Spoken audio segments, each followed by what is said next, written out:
Pinagpalit sa sariling kama. Pinatay ang anak sa sinapupunan.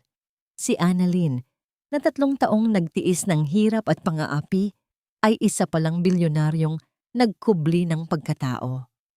Ngayong gabi, isang tawag lang ang kailangan para gumuho ang buong imperyo ng mga Mortejo.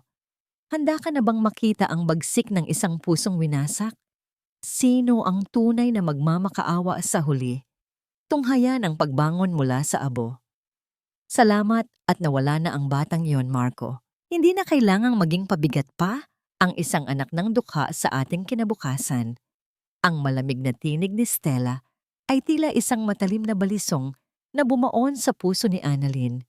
Mas masakit pa kaysa sa mga galos at bali sa kanyang katawan na tila binubog ng malupit na tadhana. Nakatayo siya sa labas ng silid. Basa ang kanyang manipis na bestida mula sa malakas na buhos ng ulan sa labas, habang nanginginig ang kanyang mga kamay na may hawak na supot ng paboritong pagkain ni Marco. Galing siya sa ospital, mag-isang hinarap ang balita ng pagkawala ng kanyang anak sa sinapupunan, ngunit ang unang sasalubong sa kanya ay ang halakhak ng babaeng pumatay sa kanyang pangarap. You're right, babe. Isipin mo na lang, kung nabuhay ang batang yon, kailangan ko pang magpanggap na masaya kasama ang babaeng yon. She is so pathetic. Akala niya siguro talaga ay minahal ko siya dahil sa kabutihan niya. Sagot ni Marco. Ang boses na dati ay nagbibigay ng init kay Annalyn ay tila naging yelo na nagpapatigas sa kanyang dugo. Ang bawat salita ay parang lason na unti-unting pumapatay sa natitirang pag-ibig sa puso ni Annalyn. Ang kanyang mga binti ay tila nawalan ng lakas. Ang sakit mula sa kanyang sariwang tahi sa tiyan ay muling nag-alab, ngunit mas matindi ang pagkirot ng kanyang kaluluwa. Ang supot na plastik na hawak niya ay dahan-dahang nadulas mula sa kanyang mga daliri, bumagsak sa sahig, at kumalat ang mainit na sabaw ng pagkaing inihanda niya ng may buong pag-asa. Tila sumasalamin sa kanyang wasak na dignidad. Dahan-dahan niyang itinulak ang pinto. Doon, sa ilalim ng madilim na liwanag ng silid na dati ay itinuturing niyang santuwaryo, nakita niya ang kanyang asawa, ang lalaking pinaglingkuran niya ng 3 taon ng walang reklamo, na nakayakap sa babaeng nagmaneho ng sasakyang sumagasa sa kanya. Walang saplot ang kanilang mga katawan. Tanging ang kapalaluan at kataksilan ang bumabalot sa kanila. Annalyn, gulat ang rumehistro sa mukha ni Marco, ngunit agad itong napalitan ng isang mapang-uyam na ngiti. So nakabalik ka na pala. Mabuti at alam mo na ang totoo. Hindi na kailangang magsayang ng laway para itapon ka sa basurahan. Hindi sumigaw si Annalyn. Walang luhang pumatak mula sa kanyang mga mata dahil ang lahat ng tubig sa kanyang katawan ay tila natuyo na sa tindi ng puot. Ang kanyang lalamunan ay tuyot. Ang bawat hininga niya ay may lasa ng bakal at pait. Pinagmasdan niya ang 2 taong nasa harap niya. Ang asawang inakala niyang kanlungan at ang kaibigang inakala niyang tapat. Sa gitna ng kanyang pagkawasak, isang kakaibang katahimikan ang bumalot sa kanya. Ito ang katahimikang nagbabadya ng isang dilubyo. Lumapit siya sa gilid ng mesa at kinuha ang kanyang luma at basag na cellphone. Ang kanyang mga daliri, bagaman nanginginig, ay may tiyak na layunin. Isinalpak niya ang isang maliit na gintong chip na itinago niya sa loob ng 3 taon bilang simbolo ng kanyang pagpapakumbaba. 3 years, Marco. 3 years akong naging martir para sa'yo. Tiniis ko ang pang-aapi ng iyong ina, ang pagiging katulong sa pamamahay na ito, dahil naniwala ako sa iyong pangako. Ang boses ni Annalyn ay mahina, ngunit bawat pantig ay may bigat ng isang hatol. Hindi mo lang pinatay ang pagmamahal ko, pinatay niyo ang anak ko. Tumawa ng malakas si Stella, isang tunog na tila pagkis-kis ng mga kalawanging yero. And what are you going to do, Annalyn? Tatawag ka ng pulis? Look at yourself. You have nothing. Isang pulubi na umaasa sa barya ng mga Mortejo. Tumingin si Annalyn sa screen ng kanyang telepono na unti-unting nagliliwanag. Isang numero ang kanyang dinial, ang numerong hinding-hindi niya malilimutan Mula sa kanyang nakaraan, napilit niyang tinalikuran para sa pag-ibig. Mang segundo, wika niya sa telepono, ang kanyang tinig ay biglang nagbago. Naging malamig, awtoritatibo, at puno ng kapangyarihan. Ihanda niyo ang lahat. Simulan ang The Great Fall. Sa loob ng 1 oras, gusto kong makitang abo ang lahat ng ipinagmamalaki ng pamilya Mortejo. At pakidala ang aking kotse sa tapat ng bahay na ito. Ngayon din, natahimik ang buong silid. Ang nangiti sa mga labi ni Marco ay unti-unting naglaho habang pinagmamasdan ang pagbabago sa mga mata ni Annalyn. Hindi na ito ang babaeng naging sunod-sunuran sa kanya. Ang babaeng nakatayo sa harap niya ay tila isang reyna na muling suot ang kanyang korona ng tinik, handang sumunog ng isang buong kaharian para sa katarungan. Sino ang kausap mo? Annalyn, ano itong kalokohang ito? Tanong ni Marco.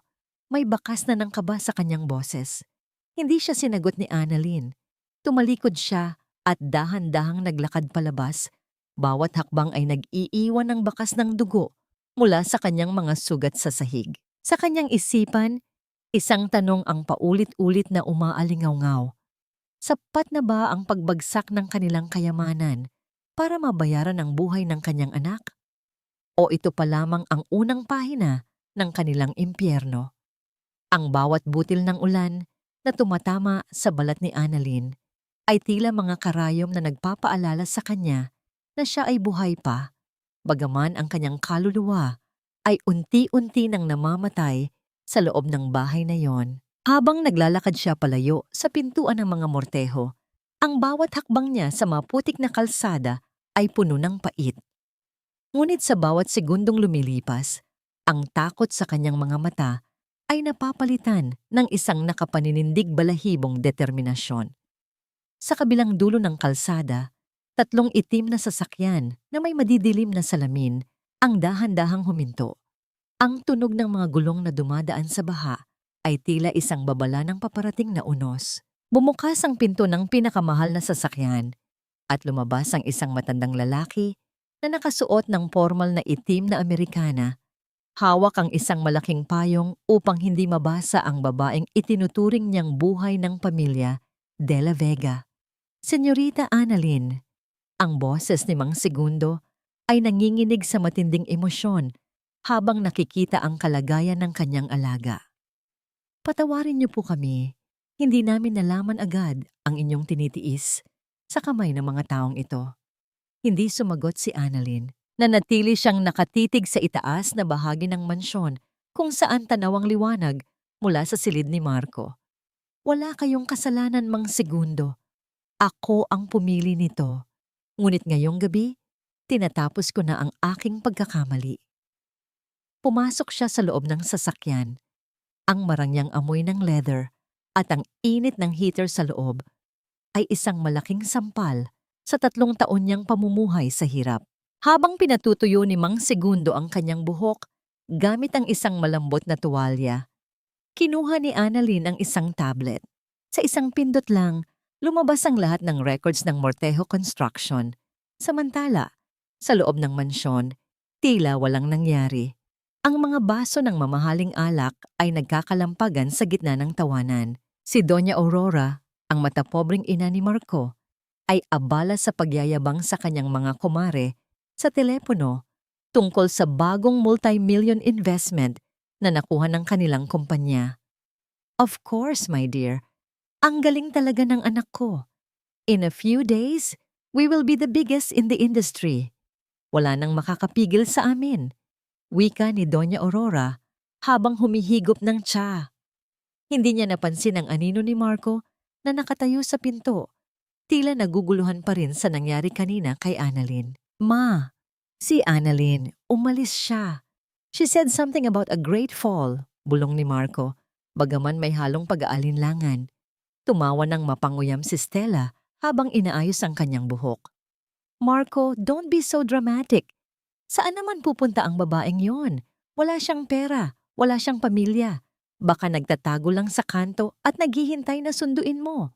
Let her starve. Mas makakabuti yun para sa atin. Ngunit ang kanilang katuwaan ay biglang naputol nang ang lahat ng ilaw sa mansyon ay sabay-sabay na namatay. Ang katahimikan na sumunod ay tila bumibigat sa bawat hininga nila. Pagkalipas ng ilang segundo, muling bumalik ang kuryente. Ngunit kasabay nito ang sunod-sunod na pag-vibrate ng mga telepono sa ibabaw ng mesa. Ang mukha ni Marco ay biglang nawalan ng kulay habang binabasa ang mga mensahe. Ang kanyang mga kamay ay nagsimulang manginig nang makita ang ulat mula sa bangko. Ang lahat ng kanilang accounts, mula sa personal hanggang sa corporate, ay nailagay sa total freeze dahil sa hinala ng money laundering at tax evasion. Something is wrong. Ang investment fund natin nag-bounce. Ang boses ni Marco ay halos hindi na lumabas sa kanyang lalamunan. Bago pa makasagot si Doña Aurora, isang malakas at sunod-sunod na pagkatok sa kanilang malaking pintuan ang bumasag sa katahimikan ng gabi. Ang tunog ng mabibigat na sapatos na naglalakad sa kanilang marmol na sahig ay tila mga yabag ng kamatayan. Bumukas ang pinto at pumasok ang isang grupo ng mga lalaking nakasuot ng formal na barong at uniforme ng gobyerno. Sa gitna nila ay ang punong auditor ng Central Bank. Hawak ang isang makapal na folder na may tatak na confidential. Don Marco Mortejo, kami ay narito upang isagawa ang agarang pag-audit at pag-freeze ng lahat ng inyong ari-arian base sa utos ng De La Vega Group of Companies. Ang malamig na pahayag ng opisyal ay tila isang malakas na sampal na nagpabagsak sa mundo ng mga Mortejo. Napatayo si Stella, ang kanyang mukha ay puno ng takot at pagkalito. De La Vega? Ano ang kinalaman ng mga De La Vega sa amin? We don't even know them.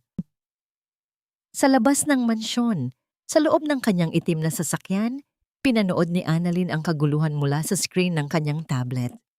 Isang mapait na ngiti ang gumuhit sa kanyang mga labi habang hinahaplos ang kanyang tiyan na wala na ang buhay na dapat sana ay naroroon. Ang gabi ay bata pa at ang tunay na pagdurusa ng mga Mortejo ay nagsisimula pa lamang. Sa loob ng mansyon ng mga Mortejo, ang marangyang chandelier na dati ay nagbibigay ng ningning sa kanilang kayabangan ay tila naglalabas na lamang ng malamig at maputlang liwanag. Ang mga auditor at opisyal ay umalis na, ngunit iniwan nila ang isang bakas ng takot na mas mabigat pa sa anumang bagyo. Si Doña Aurora ay pabalik-balik sa malawak na sala. Ang tunog ng kanyang mamahaling takong sa marmol na sahig ay tila mabilis na tibok ng isang pusong puno ng puot. Hindi ito maari. Marco, gumawa ka ng paraan. Paanong nangyari na ang De La Vega Group ang nagmamay-ari ng mga utang natin? Ang boses ni Aurora ay pumapaos sa tindi ng kaba. Si Marco ay nakaupo sa sofa. Ang kanyang mukha ay nakabaon sa kanyang mga palad. Ang katahimikan niya ay tila isang amamin na wala siyang sagot. Sa gitna ng tensyon, ang malaking pintuan ng mansyon ay dahan-dahang bumukas. Pumasok si Annalyn. Hindi na suot ang basang damit kanina, kundi isang simpleng puting bestida na bagaman hindi magarbo ay nagbibigay sa kanya ng isang kagalang-galang na anyo. Nang makita siya ni Aurora, tila nakahanap ang matanda ng pagbubuhusan ng lahat ng kanyang galit. Ikaw na babaeng malas ka. Saan ka nanggaling? At bakit ngayon ka lang bumalik sa oras na ang pamilyang kumukup sa iyo ay naghihirap? Huminto si Annalyn sa tapat ng kanyang biyenan. Sa loob ng 3 taon, ang bawat pagpasok niya sa bahay na ito ay laging may kasamang pagyuko at ang tradisyonal na pagmamano bilang tanda ng respeto. Ngunit ngayon, nanatiling tuwid ang kanyang tayo. Ang kanyang mga mata ay diretso at walang takot na nakatitig sa matanda. Annalyn, ano ang tinatayo-tayo mo dyan? Magmano ka sa akin. Sigaw ni Aurora habang iniaabot ang kanyang nanginginig na kamay. Ngunit tiningnan lamang ni Annalyn ang kamay ng matanda na tila ba isa itong banyagang bagay na walang halaga. Imbes na kunin ang kamay ni Aurora para idikit sa kanyang noo, dahan-dahan siyang umatras. Ito ang unang pagkakataon na binali ni Annalyn ang kadena ng pagsunod na nagtali sa kanya sa loob ng maraming taon. Wala na po tayong dapat pag-usapan tungkol sa respeto, Doña Aurora. Ang boses ni Annalyn ay malumanay, ngunit may talim na, tila humihiwa sa hangin. Ang respeto ay ibinibigay sa mga taong marunong rumespeto sa buhay ng iba, lalo na sa buhay ng isang sanggol na wala pang malay. Namula sa galit si Aurora. Ang kapal ng mukha mo. Nakakalimutan mo na ba ang utang na loob mo sa amin? Kami ang kumuha sa iyo mula sa hirap. Pinakain ka namin, binigyan ng bubong, at hinayaan kang mapangasawa ang anak ko kahit isa kang hamak na pulubi. Kung hindi dahil sa amin, baka sa kalsada ka pa rin namumulot ng basura. Isang mapait na ngiti ang sumilay sa mga labi ni Annalyn. Utang na loob? Iyan ba ang tawag niyo sa pagtrato sa akin na parang hayop sa loob ng 3 taon? Ang gawin akong katulong na walang sweldo habang niloloko ako ng inyong anak sa harap mismo ng aking mga mata? Kung may utang man ako, matagal ko na itong nabayaran ng aking mga luha at ng dugo ng anak ko na nawala dahil sa inyong kapabayaan. You ungrateful woman! Susugurin sana ni Aurora si Annalyn upang saktan ito, ngunit mabilis na humarang si Mang Segundo na kapapasok pa lamang kasama ang 2 lalaking nakaitim na suit. Ang kanilang presensya ay sapat na upang mapatigil ang matanda sa takot. Tumingin si Annalyn kay Marco na hanggang ngayon ay hindi makatingin sa kanya. Marco, nung pinakasalan kita, akala ko ikaw ang magiging tagapagtanggol ko, pero ikaw pala ang magiging pinakamalaking pagkakamali ko. Ngayong gabi, hindi lang ako aalis sa bahay na ito bilang asawa mo. Aalis ako bilang ang taong tatapos sa lahat ng inyong kaligayahan. Habang naglalakad si Annalyn patungo sa pinto, isang tauhan mula sa korte ang pumasok at nag-abot ng isang dokumento kay Marco. Ang tunog ng papel na nalulukot sa kamay ni Marco ay tila hudyat ng huling pagbagsak. Sir, ito po ay isang writ of execution, wika ng lalaki. Dahil sa hindi niyo pagbabayad ng utang sa De La Vega Group, ang mansyong ito at lahat ng laman nito ay kukunin na ng kumpanya simula bukas ng umaga. Mayroon na lamang kayong 8 oras para lisanin ang lugar na ito. Napaluhod si Aurora sa sahig. Ang kanyang mga sigaw ng pagrereklamo ay tila mga alingawngaw ng isang nawawalang imperyo. Habang si Annalyn ay tuluyan ng lumabas, hindi lumingon at iniwan ang kadena ng nakaraan sa likuran niya. Ngunit sa kanyang paglabas, isang misteryosong itim na sasakyan ang naghihintay at ang bintana nito ay dahan-dahang bumaba upang ipakita ang mga mata ng isang lalaking matagal nang nagmamasid sa dilim. Ang lamig ng gabi ay tila pilit na nanunuo at sa bawat sugat na iniwan ng nakaraan sa katawan ni Annalyn habang naglalakad siya palayo sa tarangkahan ng mansyon na naging kulungan niya sa loob ng 3 taon. Naramdaman niya ang biglang pag-ikot ng paligid. Ang mga ilaw sa kalsada ay tila naging malabong guhit ng ginto at ang kanyang mga binti ay nagsimulang manginig. Tila mga dahong natutuyo na nawawalan ng kapit sa sanga. Sa gitna ng kanyang pagkahilo, isang nakasisilaw na liwanag mula sa isang paparating na sasakyan ang bumulag sa kanya. Ang matinis na tunog ng mga gulong na marahas na kumikiskis sa basang aspalto ay bumasag sa katahimikan ng gabi. Ngunit bago pa man tumama ang kanyang katawan sa malamig na semento, naramdaman niya ang isang pares ng matitigas at mainit na mga braso na sumalo sa kanya. Steady, I've got you. Ang isang malalim at baritonong boses, ang huling narinig ni Annalyn bago tuluyang dumilim ang kanyang paningin. Nang muling idilat ni Annalyn ang kanyang mga mata, hindi na ang amoy ng luma at maalikabok na bahay ng mga morteho ang kanyang nalanghap. Sa halip, ang paligid ay puno ng bango ng sariwang lavender at mamahaling leather. Nakasandal siya sa malambot na upuan ng isang sasakyan at isang makapal na kumot ang nakabalot sa kanyang nanginginig na balikat. Uminom ka muna. You look like you've been through a war. Wika ng lalaking nasa tabi niya. Iniabot nito ang isang baso ng mainit na tubig. Tumingin si Annalyn sa estranghero. Ang lalaki ay may matitigas na linyada ng mukha, mga matang tila nakakabasa ng lihim, at isang aura na nagbibigay ng kakaibang kapanatagan, isang bagay na hindi kailanman naibigay sa kanya ni Marco. "Sino ka? Bakit mo ako tinutulungan?" Mahinang tanong ni Annalyn. Ang kanyang boses ay paos pa rin mula sa pag-iyak. Bahagyang ngumiti ang lalaki, isang ngiting hindi mo malaman kung nang uuyam o nagmamalasakit. "Gabriel, let's just say, I'm someone who doesn't like seeing a lady collapse in the middle of the rain. Plus, you almost made me a murderer if I didn't step on the brakes fast enough." Napayuko si Annalyn, hinihimas ang baso ng tubig upang kumuha ng init. "Salamat. I'm sorry for the trouble. I can manage now." Akma siyang lalabas ng sasakyan nang maramdaman niya ang bahagyang pagpiga ni Gabriel sa kanyang braso. Hindi masakit, kundi isang paraan para pigilan siya sa padalos-dalos na desisyon. "You can't even stand properly, Annalyn. Huwag mong pilitin ang sarili mo. I know where you're coming from, and I know you have nowhere to go but forward." Sandaling natigilan si Annalyn. Paano nito nalaman ang kanyang pangalan?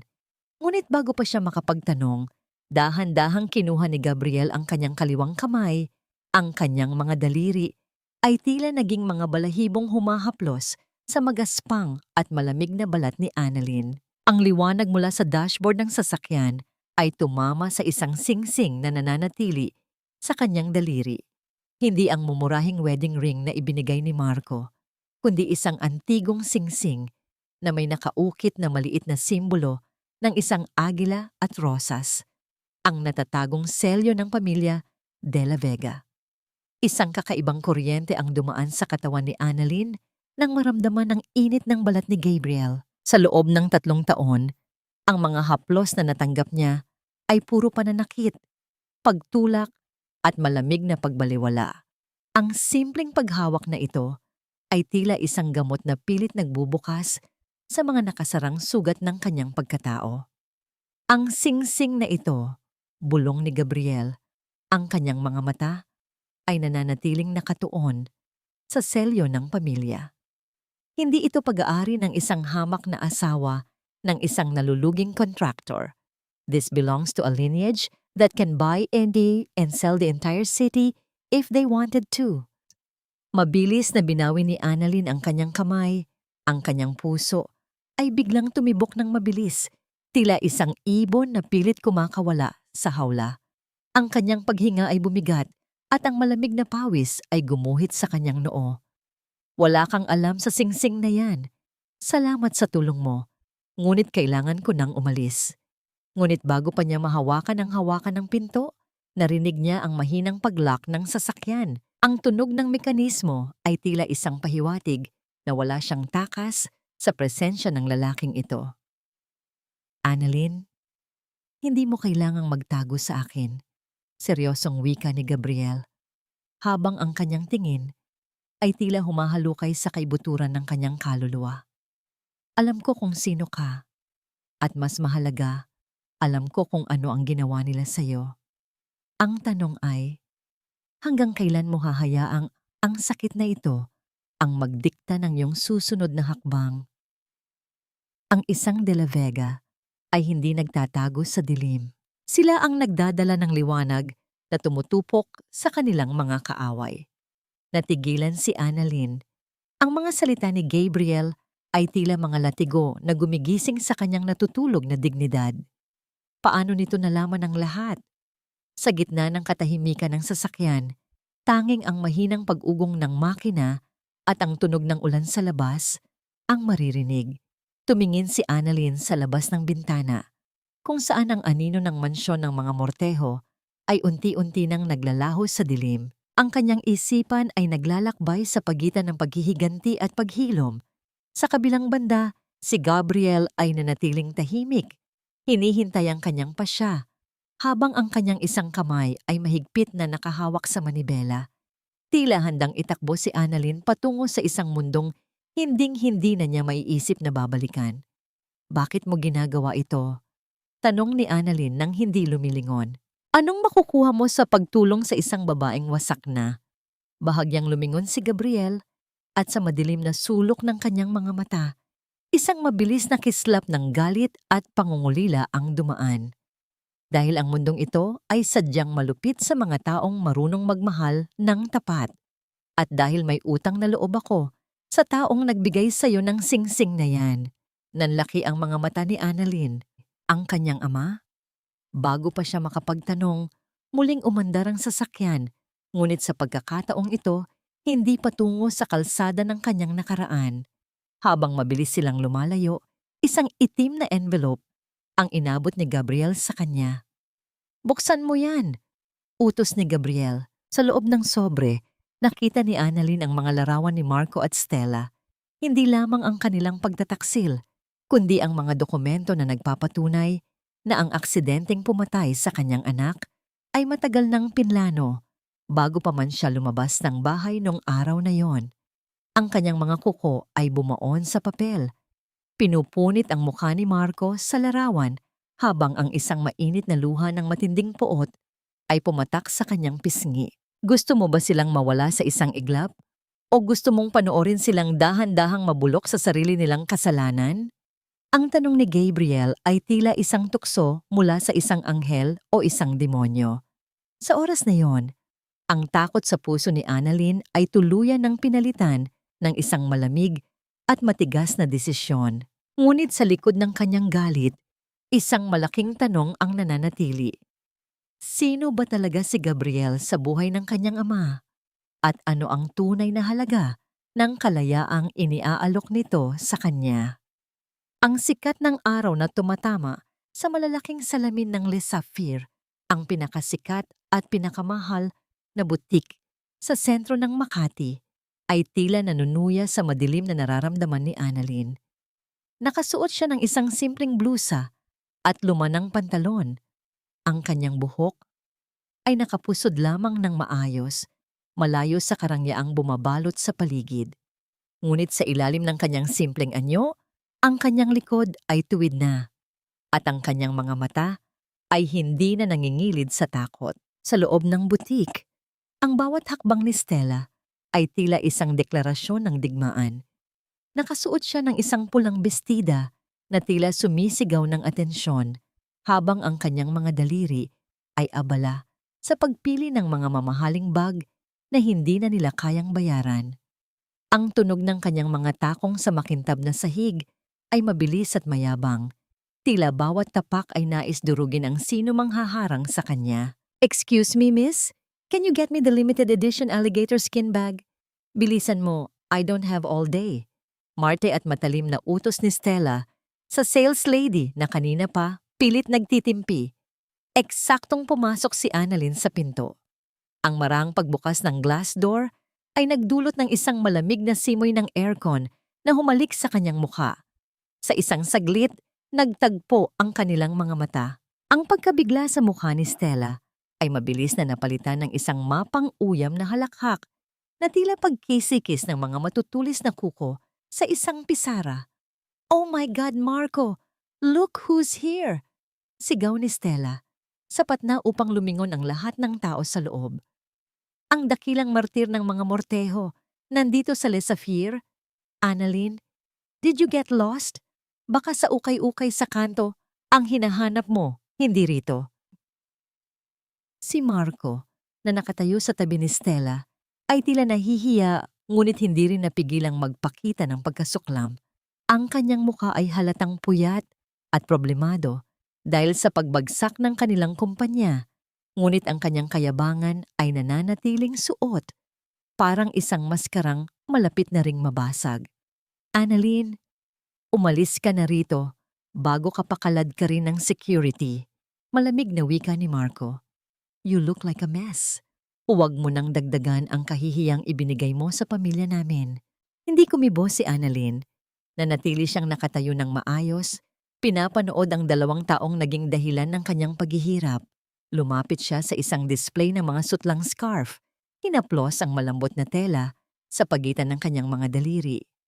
Ang bawat hibla ng tela ay tila nagpapaalala sa kanya ng mga gabing ginaw na ginaw siya habang naghihintay sa asawang nasa piling ng iba. "The silk is beautiful, isn't it?" Mahinahon niyang wika. Ang boses ay tila isang malalim na lawa na walang alon. "But it's too pure for hands that are covered in blood." Namutla si Stella sa galit. Humakbang siya palapit kay Annalyn at mabilis na tinabig ang kamay nito mula sa tela. Ang marahas na paghampas ng kanyang kamay ay lumikha ng isang tunog na nagpalingon sa manager ng butik. "How dare you, sales lady? Bakit hinahayaan niyong humawak ng paninda ang isang pulubi? Look, baka nadumihan niya ang tela ng kanyang kahirapan." Bulyaw ni Stella. "I am a gold member here. I demand that you kick this woman out immediately." Ang manager ng butik, isang sopistikadang babae na nagngangalang Miss Victoria, ay mabilis na lumapit. Ngunit sa halip na kay Stella ito tumingin, ang kanyang mga mata ay nanlaki nang makita si Annalyn. Ang kanyang paghinga ay tila tumigil at ang kanyang mga kamay ay nagsimulang manginig sa sobrang pagkagulat at paggalang. "Senyorita," bulong ni Miss Victoria, ang boses ay puno ng kaba. "Victoria," pagputol ni Annalyn sa sasabihin nito, ang kanyang tingin ay nanatiling nakatuon kay Stella. "Is it true na ang mga taong hindi marunong magbayad ng kanilang utang ay pinapayagan pa ring pumasok at mambastos sa loob ng aking pag-aari?" Natahimik ang buong paligid. Ang tanging maririnig ay ang mabigat na paghinga ni Marco at ang tila paghinto ng mundo ni Stella. Ang salitang pag-aari ay tila isang kulog na yumanig sa pundasyon ng kanilang paniniwala. Your property?" Nauutal na tanong ni Stella. Ang kanyang pulang labi ay nanginginig sa takot at pagtanggi. "Les Saphir is a subsidiary of the De La Vega Group, Stella." Wika ni Annalyn habang dahan-dahang lumalapit sa dalawa. Ang bawat hakbang niya ay may bigat ng katarungan. At sa pagkakaalam ko, ang pamilya Mortejo ay wala ng kahit isang sentimo sa bangko para pambili kahit ng isang botones sa tindahang ito. Tumingin si Annalyn kay Victoria. "Victoria, pakisuyong kanselahin ang lahat ng membership ng mga taong ito. At mula ngayon, ilagay sila sa persona non grata list ng lahat ng De La Vega establishments. I don't want the scent of betrayal lingering in my stores." "Yes, Senyorita Annalyn. Right away." Mabilis na sagot ni Victoria habang yumuyukod ng malalim. Naramdaman ni Marco ang tila pagbagsak ng langit sa kanyang ulo. Ang babaeng itinuring niyang basahan ay ang reynang may-ari ng lahat ng kanyang hinahangad. Ngunit bago pa siya makapagsalita, isang grupo ng security guards ang lumapit at dahan-dahang hinawakan ang kanilang mga braso upang ilabas sila sa butik. "You'll pay for this, Annalyn. Akala mo ba kung sino ka na?" Sigaw ni Stella habang pilit kumakawala. Ang kanyang boses ay tila isang desperadong tili ng isang natatalong kontrabida. Nang mawala na ang dalawa, naiwang mag-isa si Annalyn sa gitna ng butik. Kinuha niya ang scarf na kanina ay hinahaplos niya at itinaas ito sa tapat ng liwanag. Sa kabila ng tagumpay na ito, isang malalim na kirot pa rin ang nananatili sa kanyang dibdib. Ang paghihiganti ay matamis, ngunit hindi nito maibabalik ang tibok ng puso ng anak na nawala sa kanya. Doon sa labas, sa dilim ng kanyang sasakyan, pinapanood ni Gabriel ang lahat. Isang maliit na ngiti ang gumuhit sa kanyang mga labi habang binababa ang kanyang salamin. Ang laro ay nagsisimula pa lamang at ang susunod na hakbang ni Annalyn. Ang bawat hibla ng sutla sa kanyang mga daliri ay tila naging malamig, kasing lamig ng katotohanang kahit gaano pa karaming butik ang kanyang mabili, hindi na nito maibabalik ang pintig ng puso na nawala sa kanya. Sa loob ng marangyang silid, ang katahimikan ay tila isang malaking kumot na bumabalot kay Annalyn. Isang katahimikang sumasalamin sa kawalan sa kanyang loob. Ang mga empleyado ay nanatiling nakatungo. Hindi naglalakas loob na gambalain ang kanilang reyna na tila nalulunod sa sarili nitong tagumpay. Ang marahang pagbukas ng pinto ay hindi lumikha ng anumang ingay, ngunit naramdaman ni Annalyn ang pagbabago sa hangin. Ang amoy ng mamahaling tabako at sandalwood ay dahan-dahang namuo sa paligid. Hindi na niya kailangang lumingon upang malaman kung sino ang dumating. Ang akala ko ay masaya ang pakiramdam kapag nakikita mong gumagapang sa lupa ang mga taong yumurak sa'yo. Ang baritonong boses ni Gabriel ay bumasag sa katahimikan, puno ng misteryo at bahagyang pangungutya. But you look like you just lost the world, Annalyn. Dahan-dahang ibinaba ni Annalyn ang scarf at lumingon kay Gabriel. Ang lalaki ay nakatayo sa gitna ng butik. Ang kanyang mga kamay ay nasa loob ng bulsa ng kanyang itim na Amerikana. Ang kanyang mga mata ay nananatiling nakatuon sa bawat galaw ni Annalyn. Tila binibilang ang bawat tibok ng kanyang puso. I didn't lose the world, Gabriel. I lost the only thing that made this world worth living for. Mahina ngunit matatag na sagot ni Annalyn. Ang makitang mapahiya sila ay simula pa lang. Pero bakit ganito? Bakit parang hindi nababawasan ang bigat dito? Itinuro niya ang kanyang dibdib, kung saan ang sakit ay tila isang buhol na hindi kailanman malalansag. Lumapit si Gabriel nang hindi lumilikha ng anumang yabag sa makapal na alpombra. Huminto siya sa tapat ni Annalyn. Ang agwat sa pagitan nila ay sapat na upang maramdaman ng babae ang init na nagmumula sa katawan ng lalaki. Isang kuryente ng hindi maipaliwanag na pakiramdam ang dumaan sa balat ni Annalyn nang dahan-dahang iangat ni Gabriel ang kanyang kamay at ayusin ang isang hibla ng buhok na humarang sa kanyang mukha.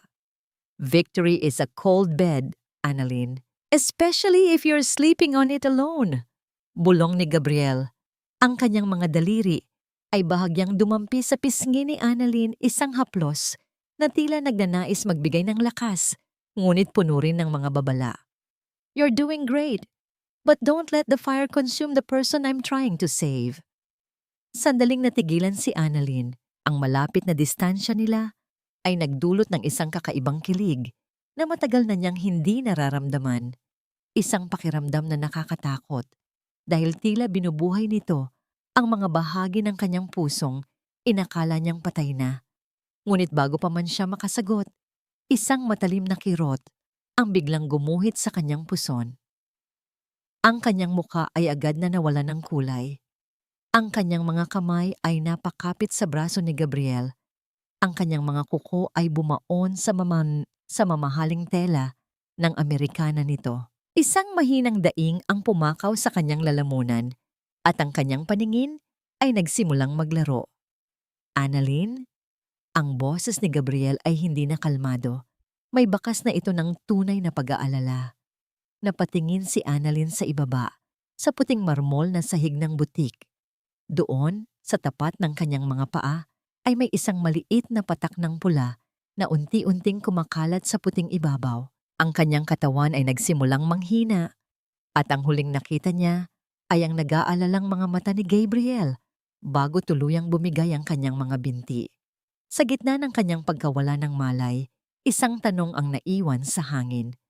Sapat na ba ang lakas ng kanyang katawan para harapin ang bagyong siya mismo ang nagpakawala? O may mas malalim pang sugat ang iniwan ng aksidente na ngayon pa lamang magsisimulang maningil? Ang puting kisame ng pribadong silid sa ospital ay tila isang malawak at bakanting pahina, kasing puti ng buhay na pilit na binubuo muli ni Annalyn. Sa kanyang tabi, ang tunog ng makinang nagbabantay sa kanyang paghinga ay tila isang matapat na bantay sa katahimikan ng gabi. Nang dahan-dahan niyang idilat ang kanyang mga mata, ang unang bumungad sa kanya ay ang malalim na titig ni Gabriel na nakaupo sa isang silya malapit sa kanyang kama. Ang mukha ay tila inukit mula sa pag-aalala at pagtitimpi. Sabi ng doktor, masyado mong pinagod ang iyong katawan. Ang iyong mga sugat ay hindi pa lubos na naghihilom, Annalyn. Ang boses ni Gabriel ay mababa. May himig ng pagsuyo, ngunit puno ng awtoridad. Hindi ako pwedeng tumigil, Gabriel. Habang humihinga ako, bawat segundong lumilipas ay isang pagkakataon para sa kanila na makatakas. Mahina ang boses ni Annalyn, Ngunit ang apoy sa kanyang mga mata ay hindi kailanman naging ganito katingkad. Lumipas ang 2 araw ng sapilitang pahinga, ngunit para kay Annalyn, bawat oras ay tila 1 taon. Ngayong umaga, ang sikat ng araw ay pumasok sa malalaking bintana ng De La Vega Tower. Nagbibigay ng ningning sa mga mamahaling kagamitan at sa matitigas na mukha ng mga miyembro ng Board of Directors. Sa labas ng boardroom, sa isang maliit at mainit na waiting area, nakaupo si Marco at Doña Aurora. Ang kanilang mga damit ay lukot na, ang kanilang mukha ay bakas ang matinding puyat at kahihiyan. Marco, ayusin mo ang iyong sarili. Kailangan nating makuha ang loob ng CEO ng De La Vega Group. Sila na lang ang tanging pag-asa natin para hindi tayo tuluyang mabulok sa kalsada. Bulong ni Aurora, ang kanyang boses ay nanginginig. Habang pinupunasan ng pawis sa kanyang noo, gamit ang isang panyong hindi na rin kasing puti ng dati. Alam ko, Ma, pero bakit parang pinaghihintay tayo rito na parang mga pulubi? Reklamo ni Marco. Ang kanyang mga kamay ay mahigpit na nakakapit sa kanyang folder ng mga dokumento. Ang tunog ng malaking pinto ng boardroom na bumubukas ay tila isang hudyat ng paghatol. Isang sekretarya ang lumabas at malamig silang tinawag. Mr. and Mrs. Mortejo, the CEO will see you now. Pumasok ang dalawa sa loob ng napakalawak na silid. Ang mahabang mesa na gawa sa mahogany ay napapaligiran ng mga taong nakasuot ng formal. Ngunit ang atensyon nila ay nakatuon sa malaking swivel chair sa dulo ng mesa na nakatalikod sa kanila. Ang tanging nakikita nila ay ang usok mula sa isang tasa ng mainit na tsaa at ang bahagi ng isang elegante at itim na Amerikana. Good morning, Your Excellence. Simula ni Marco, ang kanyang boses ay puno ng pagpapa-low profile. Kami po ay narito upang humingi ng konsiderasyon tungkol sa foreclosure ng aming mga ari-arian. Ang Mortejo Construction ay may mahabang kasaysayan at naniniwala kaming malaki ang maitutulong namin sa inyong mga proyekto kung bibigyan niyo lang kami ng isa pang pagkakataon. Si Aurora ay sumingit din. Ang kanyang boses ay tila isang pusang nagmamakaawa. Kahit anong kondisyon po, tatanggapin namin. Huwag niyo lang po kaming paalisin sa aming tahanan. Wala po kaming mapupuntahan. Nanatiling tahimik ang silid. Ang tanging maririnig ay ang mahinang pag-ikot ng swivel chair. Dahan-dahan, tila sa isang pelikulang nasa slow motion, humarap ang upuan. Ang mundo ni Marco ay tila tumigil sa pag-ikot. Ang hininga ni Aurora ay tila nabara sa kanyang lalamunan. Doon, sa gitna ng kapangyarihan at karangyaan, nakaupo si Annalyn. Ang kanyang buhok ay nakaayos ng perpekto, ang kanyang mukha ay pinalamutian ng sapat na makeup upang lalong magmukhang isang reyna. Ang kanyang mga labi ay may isang manipis at malamig na ngiti. Annalyn, ang tanging salitang lumabas sa bibig ni Marco. Ang kanyang mga mata ay halos lumuwas sa pagkagulat. Good morning, Marco. Good morning, Doña Aurora. Ang boses ni Annalyn ay tila isang malamig na himig na bumabalot sa buong boardroom. Sabi niyo, kahit anong kondisyon ay tatanggapin niyo? Ano mo itong kalokohang ito? Bakit ka nakaupo dyan? Security! Security! Sigaw ni Aurora. Ang kanyang utak ay hindi pa rin matanggap ang katotohanang nasa harap niya. Ngunit walang security na dumating. Sa halip, ang lahat ng board of directors ay tumayo at yumukod ng sabay-sabay kay Annalyn. Good morning, Madam Chairman. Wika nila sa iisang tinig. Tumingin si Annalyn kay Marco. Ang kanyang mga mata ay tila 2 matalas na balisong na humihiwa sa natitirang dignidad ng lalaki. Marco, nung huli tayo nag-usap, sinabi mo na ang isang pulubing tulad ko ay walang lugar sa mundong ito. Ngayong umaga, ang pulubing iyon ang may-ari ng bawat pader na kinatatayuan mo, ng bawat kotseng minamaneho mo, at ng bawat sentimong akala mo ay sayo. Dahan-dahang tumayo si Annalyn at lumapit sa kanila. Ang tunog ng kanyang mga takong sa makintab na sahig ay tila mga yabag ng isang paparating na katarungan. Kinuha niya ang folder mula sa kamay ni Marco at dahan-dahang binuksan ito bago niya ito inihulog sa sahig nang hindi tinitingnan ang nilalaman. The De La Vega Group does not invest in trash, Marco. At higit sa lahat, hindi kami nagbibigay ng pagkakataon sa mga taong hindi alam ang halaga ng buhay at katapatan. Wika ni Annalyn. Ang kanyang mukha ay lumapit sa mukha ni Marco.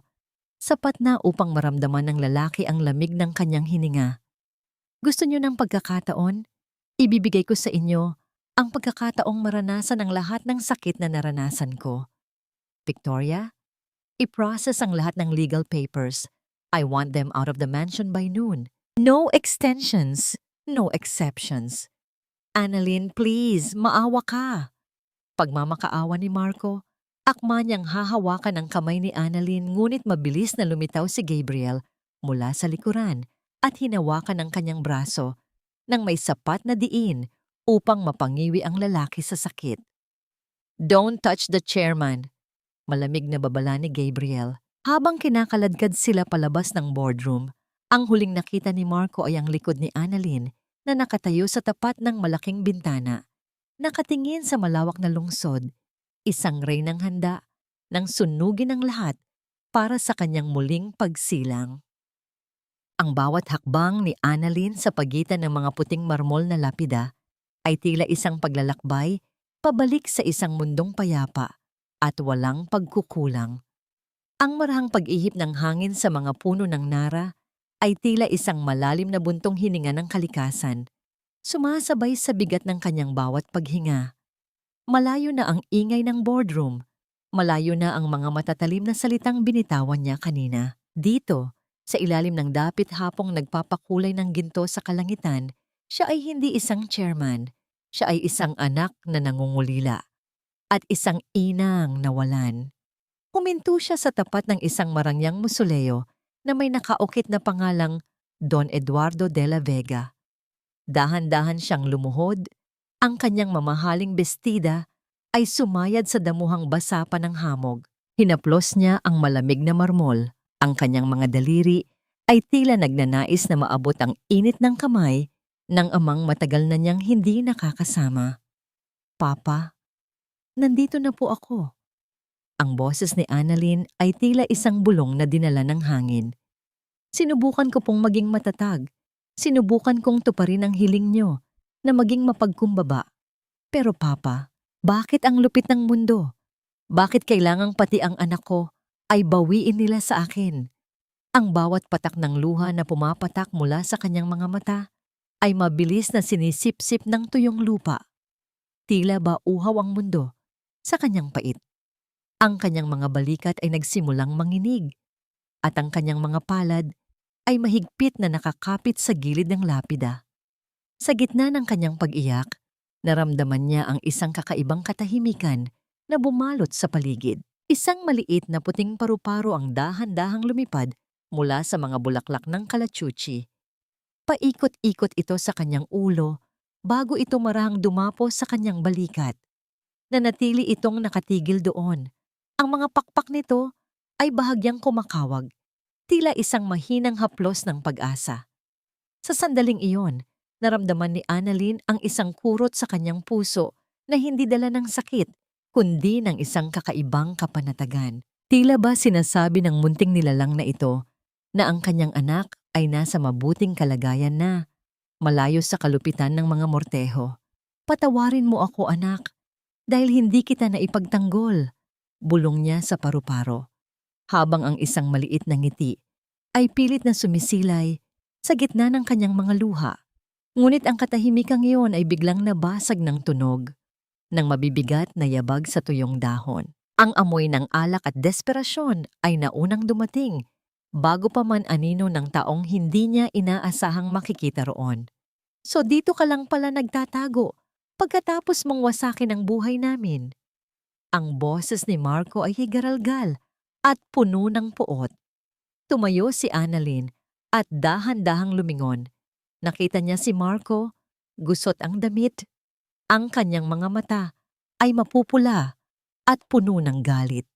Nakatayo ito ilang metro ang layo, tila isang hayop na nasugatan at wala ng direksyon. Hindi ko winasak ang buhay niyo, Marco. Kayo ang gumawa niyan sa sarili niyo. Malamig na tugon ni Annalyn habang mabilis niyang pinupunasan ang kanyang mga luha. Tumawa ng mapanguyam si Marco.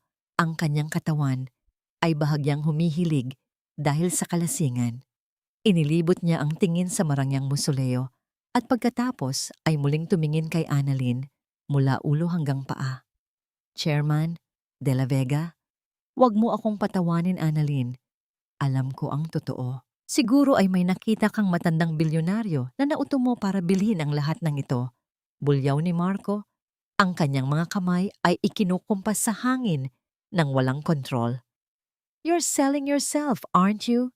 Kaya ka pala biglang yaman. Sinong De La Vega ang pumatol sa isang basurang tulad mo? Isang gabi lang ba ang kailangan para makuha mo ang titulong iyan? Ang mga salita ni Marco ay tila mga maruming putik na pilit na ibinabalibag sa malinis na dangal ni Annalyn. Sa halip na masaktan, isang matinding pagkasuklam ang naramdaman ni Annalyn. Hindi niya maisip na ang lalaking ito ang dati niyang minahal nang higit pa sa kanyang sarili. Ang tingin mo ba sa lahat ng babae ay katulad ni Stella na kailangang gumamit ng katawan para lang umangat? Tanong ni Annalyn. Ang kanyang boses ay tila isang matalim na yelo. Umalis ka na rito, Marco, bago ko patawagin ang mga guards para kaladkarin ka palabas ng sementeryong ito na parang isang ligaw na aso. Huwag mo akong talikuran. Susugurin sana ni Marco si Annalyn nang biglang lumitaw si Gabriel mula sa likuran ng isang malaking puno. Ang kanyang presensya ay tila isang pader na hindi matitibag. Ang cliffhanger ng gabing iyon ay hindi ang galit ni Marco, kundi ang isang itim na sasakyan na huminto sa labas ng gate at ang isang pamilyar na mukha na kumuha ng litrato sa kanilang tatlo mula sa malayo. Isang ebidensyang gagamitin ni Stella para sa kanyang huling desperadong hakbang. Ang tensyon sa pagitan ng tatlong tao sa ilalim ng nag-aagaw na dilim at liwanag ay tila isang kwerdas ng biolin na labis ang pagkakahigpit. Isang galaw na lang ay maaari nang maputol at magdulot ng sugat. Ang mahigpit na pagkakahawak ni Gabriel sa braso ni Marco ay hindi lamang pagpigil. Ito ay isang babala ng isang tahimik na kapangyarihan na handang dumurog sa sinumang mangangahas na lumapit sa kanyang pinoprotektahan. Bitawan mo ako. Sino ka ba sa akala mo? Bulyaw ni Marco, bagaman ang kanyang boses ay nanginginig na sa takot. Ang kanyang amoy ng alak ay tila lalong naging masangsang sa gitna ng malamig na simoy ng hangin sa sementeryo. Dahan-dahang binitawan ni Gabriel si Marco, ngunit ang kanyang pagtulak ay sapat na upang mawalan ng balanse ang lalaki at mapaupo sa maputik na gilid ng kalsada. Ang tunog ng pagbaon ng kanyang maruming pantalon sa putikan ay tila simbolo ng kanyang tuluyang pagbagsak. Annalyn, bakit? Ang boses ni Marco ay biglang nagbago. Mula sa galit ay naging isang desperadong pagsamo na puno ng panunumbat. Isang klasikong paraan ng gaslighting na matagal na niyang ginagamit. Bakit kailangang umabot sa ganito? Nakalimutan mo na ba ang 3 taon natin? We were happy, Annalyn, my mom. She's sick because of the stress you caused. Pamilya mo rin kami, di ba? Bakit mo kami pinahihirapan ng ganito? Ang mga salitang happy at pamilya ay tila mga maruruming basahan na pilit na isinasampal sa mukha ni Annalyn. Isang masakit na alaala ang gumuhit sa kanyang isipan. Ang mga gabing wala siyang makain dahil kailangang busog si Marco. Ang mga araw na nilalagnat siya, ngunit kailangan pa rin niyang maglaban ng mga damit ng kanyang biyenan. Masaya, Marco? Siguro ikaw ang masaya. Dahil may isang tangang tulad ko na nagpapakapagod para sa inyo habang ikaw ay nagsasaya sa piling ng iba.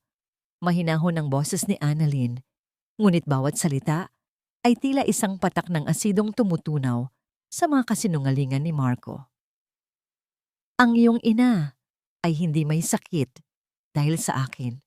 Ang kanyang sakit ay bunga ng kanyang sariling kasakiman at kawalan ng puso. At huwag mo nang babanggitin ang salitang pamilya dahil nung pinatay niyo ang anak ko, tinapos niyo na rin ang anumang ugnayan natin. Tumingin si Annalyn kay Gabriel at sa isang sulyap lamang, naintindihan na ng lalaki ang nais niyang ipahiwatig. Inalalayan ni Gabriel si Annalyn patungo sa sasakyan. Ang kanyang kamay ay marahang nakapatong sa likod ng babae. Isang proteksyon na hindi kailanman naramdaman ni Annalyn kay Marco. Hindi pa tayo tapos, Annalyn. Babawiin ko ang lahat. I will prove to the world that you're just a fraud. Sigaw ni Marco habang pilit na bumabangon mula sa putikan. Ang kanyang muka ay puno ng dumi at kahihiyan. Habang umaandar ang sasakyan palayo, nanatiling tahimik si Annalyn sa loob.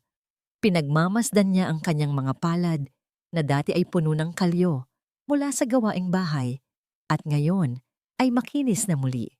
Ngunit sa likod ng katahimikang ito, isang malalim na pagod ang nararamdaman niya. Isang pagod na hindi nakukuha sa trabaho, kundi sa pagdadala ng bigat ng galit. Don't let his words get to you. Basag ni Gabriel sa katahimikan. Ang kanyang boses ay tila isang mainit na kumot sa gitna ng ginaw. He's a drowning man, Annalyn. Ang mga taong nalulunod ay pilit na nanunakal ng sino mang malapit sa kanila para lang hindi sila tuluyang lumubog. Isang maliit na ngiti ang sumilay sa mga labi ni Annalyn. Salamat, Gabriel. Pero alam ko ang ginagawa ko. Hindi ko siya hahayaang hilahin ako pababa. Ngunit sa kabila ng kanilang paglayo, hindi nila napansin ang isang kulay pilak na sasakyan na nakabuntot sa kanila mula sa malayo. Sa loob ng sasakyang yon, hawak ni Stella ang kanyang telepono. Tinitingnan ang mga litrato ni Annalyn at Gabriel na tila ba napakalapit sa isa't isa sa loob ng sementeryo. Isang mapait at mapanganib na ngiti ang gumuhit sa mga labi ni Stella. De La Vega chairman, ha?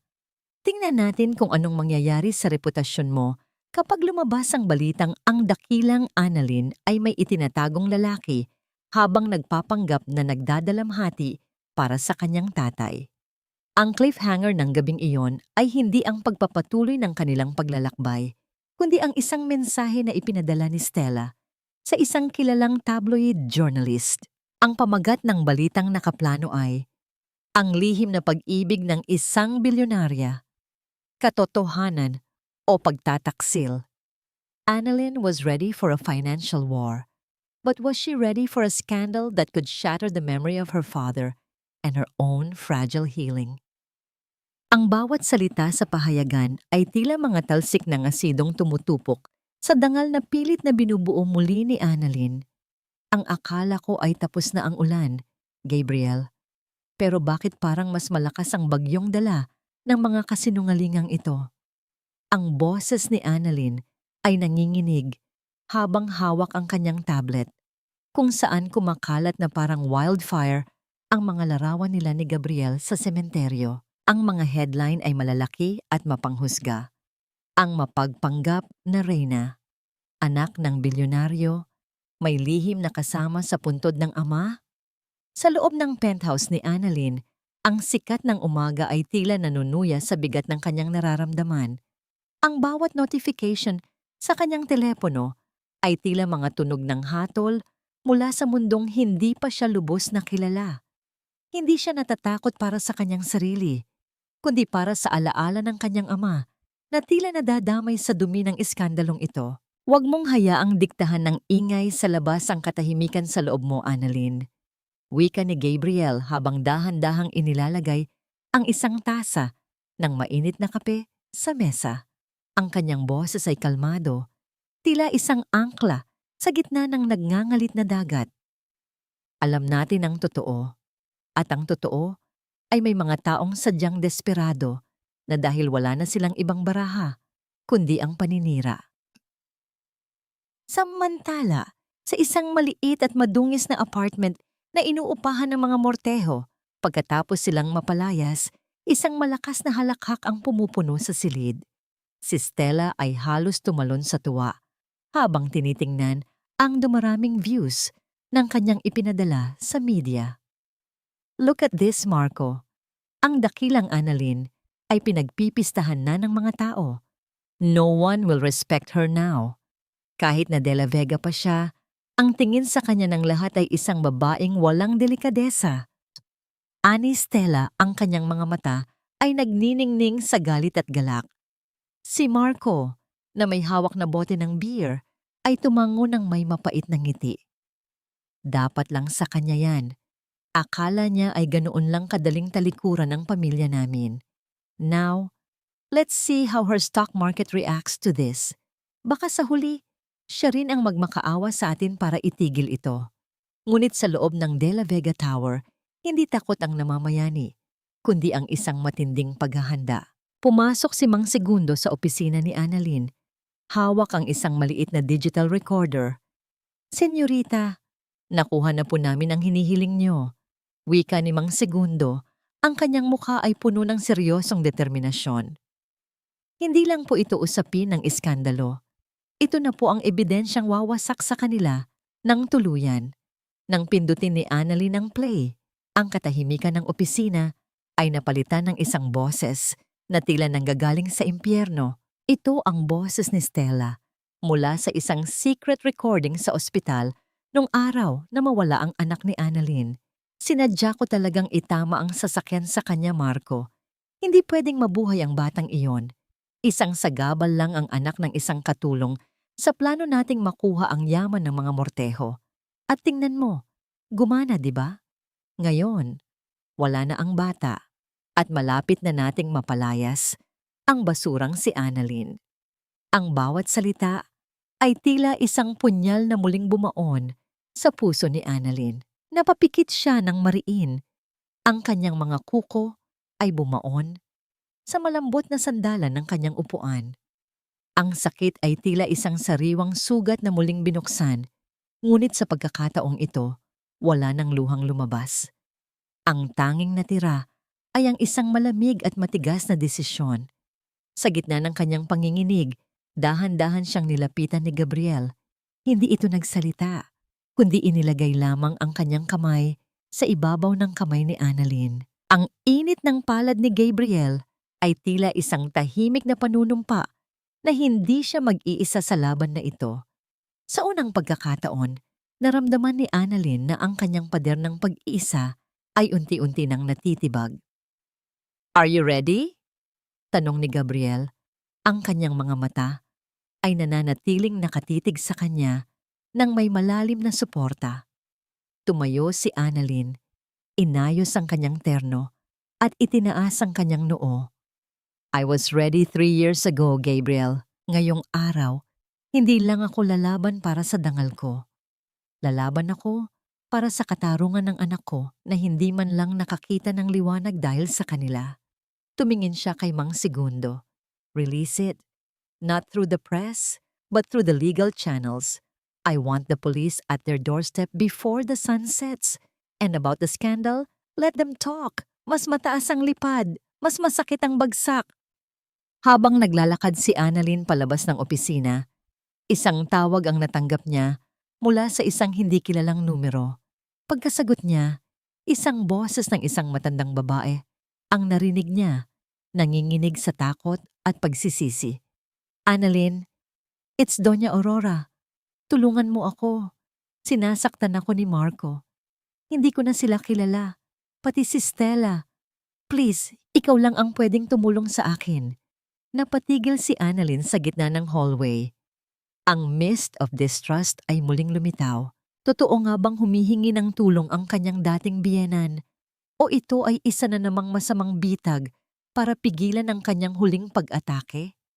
Ang gabi ng paghuhukom ay hindi dumatid ng may kulog at kidlat, kundi sa gitna ng isang marangyang pagtitipon kung saan ang bawat kislap ng diamante ay tila mga matang nagmamasid sa bawat pagkakamali. Sa malawak na ballroom ng Grand de la Vega Hotel, ang bawat dako ay pinalamutian ng mga puting orkidya. Ngunit ang bango ng mga bulaklak ay hindi kayang pagtakpan ang amoy ng takot na nagsisimulang bumalot sa mga morteho. Si Annalyn ay nakatayo sa gitna ng entablado. Suot ang isang mahabang bestidang kulay ginto na tila yumayakap sa kanyang bagong silang na tapang. Sa kanyang tabi, si Gabriel ay nananatiling matatag. Ang kanyang presensya ay tila isang hindi nakikitang kuta na pumoprotekta sa chairman mula sa mga mapanghusgang bulong ng mga panauhin. Sa isang sulok, pilit na nagtatago sina Marco at Stella. Nakalusot sila sa pagtitipon gamit ang mga pekeng imbitasyon, dala ang huling baraha ng kanilang kasamaan. Akala ni Stella ay ito na ang pagkakataon niyang ilabas ang mga malalaswang larawan sa malaking screen o panghiyain si Annalyn sa harap ng buong elite society ng bansa. Watch this, Marco. Sa loob ng 5 minuto, ang reyna mo ay magiging isang malaking katatawanan. Bulong ni Stella, ang kanyang mga mata ay nanlilisik sa galit habang mabilis na pinipindot ang kanyang tablet. Ngunit bago pa man magawa ni Stella ang kanyang plano, ang lahat ng ilaw sa ballroom ay dahan-dahang namatay. Ang katahimikan ay tila isang mabigat na kumot na dumagan sa bawat panauhin. Pagkalipas ng ilang segundo, muling nagliwanag ang malaking screen sa gitna ng entablado. Ngunit hindi ang mga larawan ni Annalyn ang lumabas, kundi ang isang madilim na waveform ng isang audio recording. Ang boses na umalingawngaw sa buong silid ay hindi kailanman malilimutan ni Annalyn. Ito ang tinig ni Stella, malinaw at puno ng kalupitan, na nagpaplano kung paano papatayin ang sanggol sa sinapupunan ni Annalyn. Ang bawat salitang binitawan nito tungkol sa pag-alis sa basura at sinadyang aksidente ay tila mga latigong humahampas sa konsensya ng mga nakikinig. Ang mga bulungan sa ballroom ay agad na napalitan ng isang nakatutulig na katahimikan. Ang mukha ni Stella ay nawalan ng kulay. Tila ba ang lahat ng dugo sa kanyang katawan ay pumatak na sa sahig. Si Marco naman ay tila nanigas sa kanyang kinatatayuan. Ang kanyang mga kamay ay nanginginig habang ang lahat ng mata ay nakatuon sa kanila. Iyan ba ang itinatago niyong katotohanan? Ang boses ni Annalyn ay bumasag sa katahimikan, mahinahon, ngunit bawat pantig ay may talim ng katarungan. Sinubukan niyo akong sirain sa pamamagitan ng mga kasinungalingan, ngunit ang sarili niyong mga salita ang naging hatol sa inyong kasamaan. Dahan-dahang lumakad si Annalyn pababa ng entablado patungo sa kinaroroonan ng dalawa. Ang bawat hakbang ng kanyang takong sa makintab na sahig ay tila tunog ng isang orasan na nagbibilang ng huling sandali ng kanilang kalayaan. Doña Aurora called me, wika ni Annalyn nang makarating sa tapat ni Marco. Akala niyo ba ay hindi ko alam. Napakana niyo lang ang pagmamakaawa niya para bitaguin ako. Pero salamat sa inyo dahil sa desperasyon niyo, mas pinadali niyo ang trabaho ng mga awtoridad. Kasabay ng kanyang mga salita, ang malaking pintuan ng ballroom ay bumukas. Hindi mga panauhin ang pumasok, kundi isang grupo ng mga pulis na may dalang warrant of arrest. Ang tunog ng mga bakal na posas na inilalabas mula sa mga holster ay tila isang huling hudyat ng kanilang pagkatalo. Marco Mortejo, Stella Valeriano, you are under arrest for frustrated murder and conspiracy. Ang deklarasyon ng opisyal ay tila isang kulog na tuluyang dumurog sa mundo ng mga kontrabida. Sa gitna ng kaguluhan, habang kinakaladkad si Stella na nagsisigaw at nagmumura, dahan-dahang lumuhod si Marco sa paanan ni Annalyn. Ang kanyang mukha ay puno ng luha.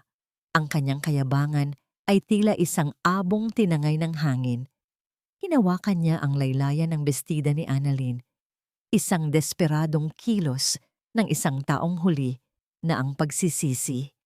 Annalyn, please, I loved you sa paraang alam ko. Patawarin mo ako. Pagsamo ni Marco, ang kanyang boses ay tila isang mahinang iyak ng isang batang naliligaw. Tiningnan siya ni Annalyn mula sa itaas. Sa halip na galit, ang tanging nakita sa mga mata ni Annalyn ay isang malalim na awa. Hindi dahil mahal pa niya ito, kundi dahil nakikita niya ang isang taong nawalan na ng kaluluwa. Dahan-dahang hinawi ni Annalyn ang kanyang bestida mula sa pagkakahawak ni Marco. Hindi ka humihingi ng tawad dahil nagsisisi ka, Marco. Humihingi ka ng tawad dahil Wala ka ng pera at kapangyarihan. Ang huling mga salita ni Annalyn ay tila isang malamig na hangin na tuluyang naglayo sa kanilang dalawa. Ang pag-ibig ay hindi nananakit at ang pamilya ay hindi pumapatay. You are nothing to me now. Habang pinapanood ni Annalyn ang paglabas ng mga pulis kasama ang mga salarin, naramdaman niya ang isang biglang pag-ikot ng kanyang paningin. Ang kanyang mga kamay ay naging malamig at ang paligid ay tila dahan-dahang naglalaho sa dilim. Isang matalim na kirot ang gumuhit sa kanyang puso, mas matindi kaysa sa mga nakaraang araw. Bago pa man siya tuluyang mawalan ng malay, naramdaman niya ang mahigpit na yakap ni Gabriel at ang boses nito na puno ng takot. Annalyn, stay with me! Annalyn! Ang huling bagay na nakita niya bago ang lahat ay maging itim ay ang isang maliit na bahid ng dugo sa kanyang puting panyo. Isang lihim na karamdaman na maaaring maging hadlang sa kanyang bagong simula. Ang puting silid ay muling naging saksi sa marang pagdaloy ng oras, kung saan ang bawat patak ng gamot mula sa swero ay tila isang payapang ritmo na pilit nagbabalik ng lakas sa nanghihinang katawan ni Annalyn. Sa pagkakataong ito, hindi na malamig na ulan ang naririnig niya sa labas, kundi ang banayad na paghampas ng mga alon sa pampang ng pribadong rest house ng mga De La Vega sa Batangas. Inilayo siya rito ni Gabriel upang makahinga, malayo sa mga kamera ng media at sa mga alaala ng rehas at korte. Nang imulat ni Annalyn ang kanyang mga mata, ang unang naramdaman niya ay ang init ng isang palad na mahigpit na nakahawak sa kanyang kamay. Si Gabriel ay nakasandal sa gilid ng kanyang kama, natutulog ng mababaw. Ang kanyang muka ay bakas ang matinding pagod, ngunit nananatiling bantay sa bawat hininga ng babaeng mahal niya. Dahan-dahang gumalaw si Annalyn upang ayusin ang kanyang pagkakahiga. Ang tunog ng marahang pagkiskis ng mga mamahaling linen ay naging sapat na hudyat upang magising si Gabriel. Agad na tumuwid ang upo ng lalaki. Ang kanyang mga mata ay puno ng matinding pag-aalala at pagmamahal. You're awake. Huwag kang biglang babangon, Annalyn.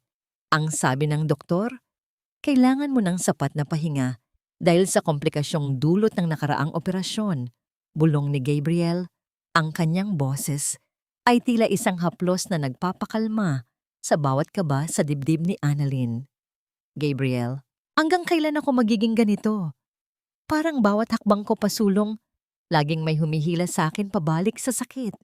Mahinang sagot ni Annalyn. Ang kanyang tinig ay may bakas ng matinding pagkapagod. Hindi ng katawan, kundi ng kaluluwa. The war is over, Annalyn. Marco and Stella are facing the consequences of their actions. Wala na silang kapangyarihan, nasaktan ka pa. Wika ni Gabriel habang dahan-dahang iniayos ang kumot ng babae. Ngayon, ang tanging laban na natitira ay ang laban para sa iyong sarili. Ang pagpapatawad sa sarili mo. Nanatiling tahimik si Annalyn. Tumingin siya sa kanyang daliri kung saan dati ay nakasuot ang wedding ring na naging simbolo ng kanyang 3 taong pagiging martir. Ngayon, ang tanging naiwan ay isang maputlang marka sa kanyang balat. Kinuha niya ang maliit na kahon sa ibabaw ng side table. Sa loob nito ay ang singsing na pilit ibinalik ni Marco sa pamamagitan ng kanyang abogado, kasama ang isang liham na puno ng mga salitang humihingi ng awa. Hiniling ni Annalyn kay Gabriel na dalhin siya sa balkonahe. Habang nakaupo sa kanyang wheelchair, pinanood nila ang dahan-dahang paglubog ng araw na nagbibigay ng kulay kahel at lila sa kalawakan ng dagat. Kinuha ni Annalyn ang singsing mula sa kahon. Pinagmasdan niya ito sa huling pagkakataon. Ang bagay na inakala niyang taling magbibigay sa kanya ng pamilya. Ngunit naging tanikala pala ng kanyang pagdurusa. Sa isang malalim na buntong hininga, inihagis niya ang singsing patungo sa kailaliman ng dagat. Ang marahang pagbagsak nito sa tubig ay tila naging hudyat ng tuluyang paglaya ng kanyang puso.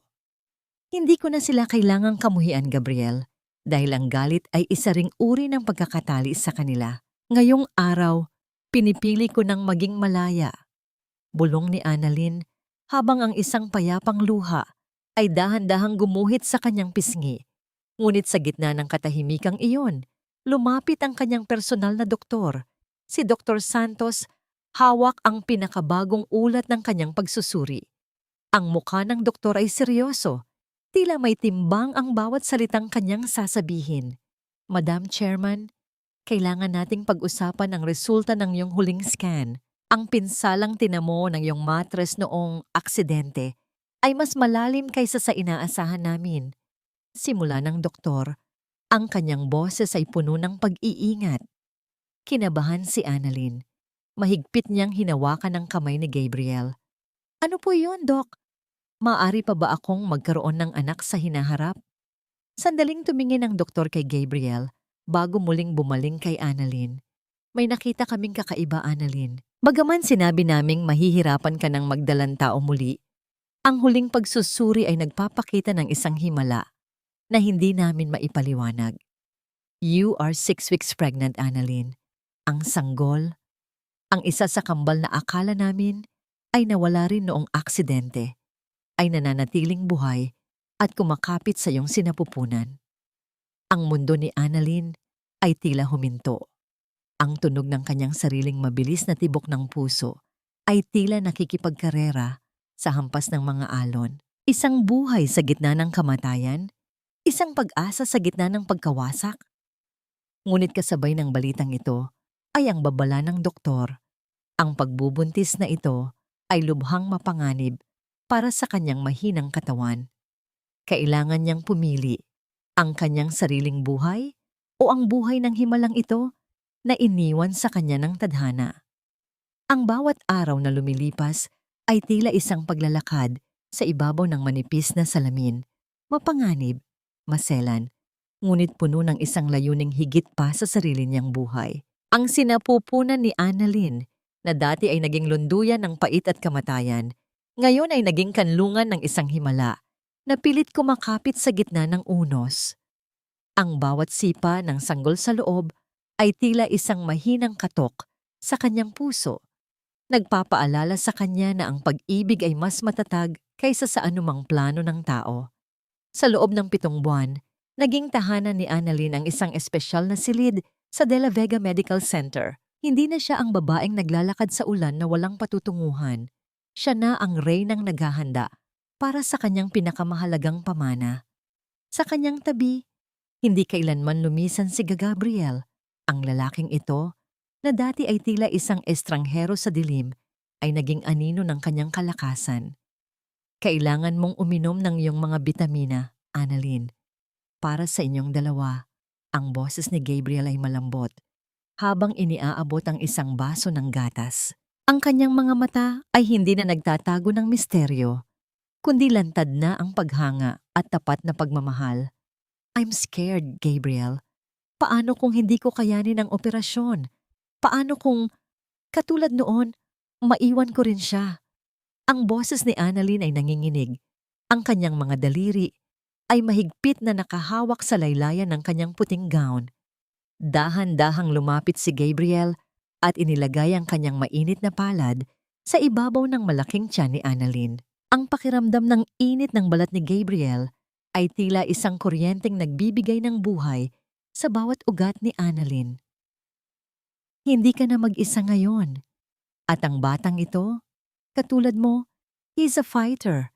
You are a De La Vega. Nananalaytay sa inyong dalawa ang dugo ng mga nagtatagumpay. Samantala, sa isang madilim at masikip na selda sa bilibid, ang katahimikan ay tila isang mabigat na parusa para kay Marco. Ang maruming pader at ang amoy ng luma at basang semento ang tanging saksi sa kanyang pagdurusa. Wala na ang mga mamahaling alak, wala na ang mga sutlang damit. Sa kabilang dulo ng selda, narinig niya ang balita mula sa radyo ng isang guard tungkol sa paglulunsad ng Annalyn Della Vega Foundation for Abused Women. Ang bawat salita ng announcer tungkol sa kabutihan at tagumpay ni Annalyn ay tila mga latigong humahampas sa kanyang pagkatao. Sinubukan niyang sumulat ng liham, humihingi ng tulong, humihingi ng pera. Ngunit ang bawat papel na kanyang ipinadala ay ibinabalik lamang sa kanya, punit-punit at walang sagot. Si Stella naman ay nasa isang mental facility. Ang kanyang isipan ay tuluyan ng nilamon ng sarili niyang mga kasinungalingan at puot. Paulit-ulit na tinatawag ang pangalan ni Marco na tila isang sumpa. Dumating ang gabi ng panganganak ni Annalyn nang mas maaga kaysa sa inaasahan. Ang paligid ay napuno ng mabilis na paggalaw ng mga nurse at doktor. Ang tunog ng mga gulong ng stretchers na dumadaan sa hallway ay tila mabilis na tibok ng puso. Sa loob ng delivery room, ang bawat hininga ni Annalyn ay isang pakikipagbuno sa sakit na tila nagnanais humiwa sa kanyang buong pagkatao. "Push, Annalyn. You can do this." Ang boses ni Gabriel ay nanatili sa kanyang tabi. Ang kanyang kamay ay hindi bumitaw sa kamay ni Annalyn kahit na bumaon na ang mga kuko ng babae sa kanyang balat. Sa gitna ng paghihirap, naramdaman ni Annalyn ang isang matinding pagkapagod. Ang kanyang paningin ay nagsimulang magdilim at ang mga boses sa paligid ay tila nagiging malalayong alingawngaw. Ngunit sa sandaling iyon, isang alaala ang bumalik sa kanya, ang alaala ng kanyang ama at ang pakiramdam ng puting paru-paro sa sementeryo. Sa huling lakas na mayroon siya, ibinuhos niya ang lahat ng kanyang pag-asa. Ang katahimikan sa silid ay biglang nabasag. Hindi ng sigaw, kundi ng isang mahina at payapang iyak ng isang sanggol. Isang tunog na tila isang himig ng tagumpay laban sa kamatayan. Ang bawat tao sa silid ay tila nakahinga ng maluwag. Ang sanggol, isang malusog na batang lalaki, ay dahan-dahang inilagay sa dibdib ni Annalyn. Habang nakayakap ang maliit na nilalang sa kanyang balat, naramdaman ni Annalyn ang maliliit na daliri nito na humahawak sa kanyang hintuturo. Ang bawat patak ng luha ni Annalyn na dumadaloy sa kanyang pisngi ay hindi na luha ng pait, kundi luha ng isang inang muling isinilang kasama ang kanyang anak. Tumingin siya kay Gabriel na may mga matang puno rin ng luha at alam niyang sa wakas, ang kanyang mahabang paglalakbay sa dilim ay natapos na. Ngunit habang nililinis ang sanggol, ang mukha ng punong doktor ay biglang nagbago. May tiningnan siya sa screen ng monitor na mabilis na nagbibigay ng mga babalang ilaw.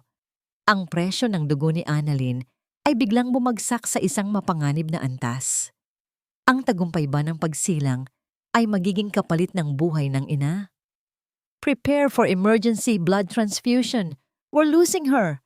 Ang huling sigaw na naririnig ni Gabriel bago siya sa pilitang inilabas ng mga nurse sa silid. Lumipas ang 2 taon na tila isang marahang agos ng ilog.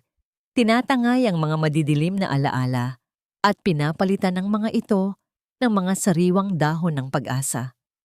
Ang hardin ng mansyon ng mga De La Vega ay muling nabuhay, puno ng mga makukulay na gumamela at mababangong kampupot na sumasayaw sa bawat ihip ng hanging dagat.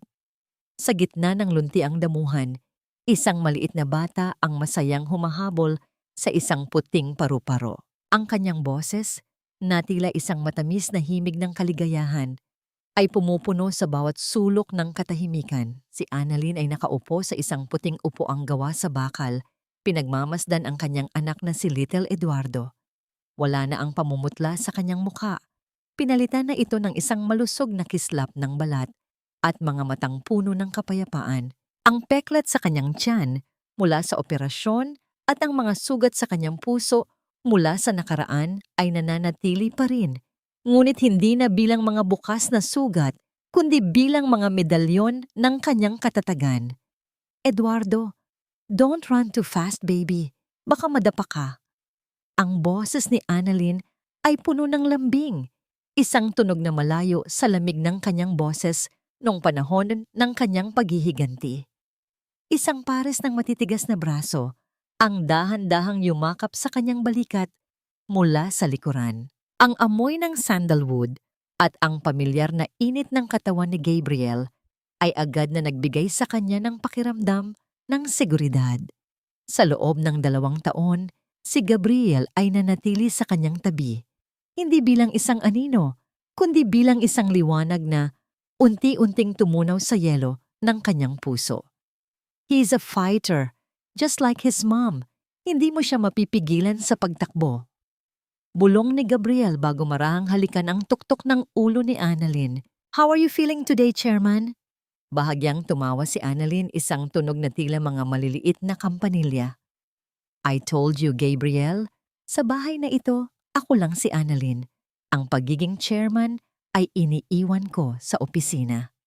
And to me, you're just my everything. Sagot ni Gabriel. Ang kanyang boses ay puno ng katapatan na hindi kailanman nagbago mula noong gabing iligtas niya ito sa ulan. Sa kabilang bahagi ng mundo, ang pamilya Mortejo ay naging isang malabong alaala na lamang sa mga pahina ng tabloid. Si Marco ay nananatili sa loob ng rehas. Ang kanyang dating kayabangan ay pinalitan ng isang mukhang laging nakatingin sa kawalan.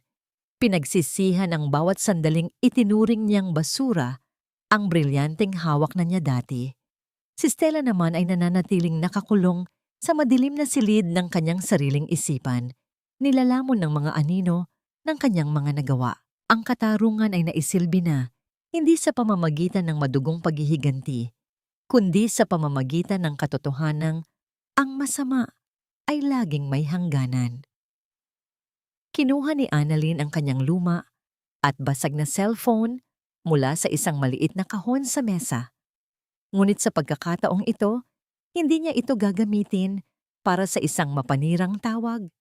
Dahan-dahan niya itong inilagay sa ilalim ng lupa, malapit sa isang bagong tanim na puno ng nara. Ito ang kanyang huling simbolo ng pagpapaalam sa Annalyn Mortejo at ang tuluyang pagtanggap sa kanyang bagong buhay.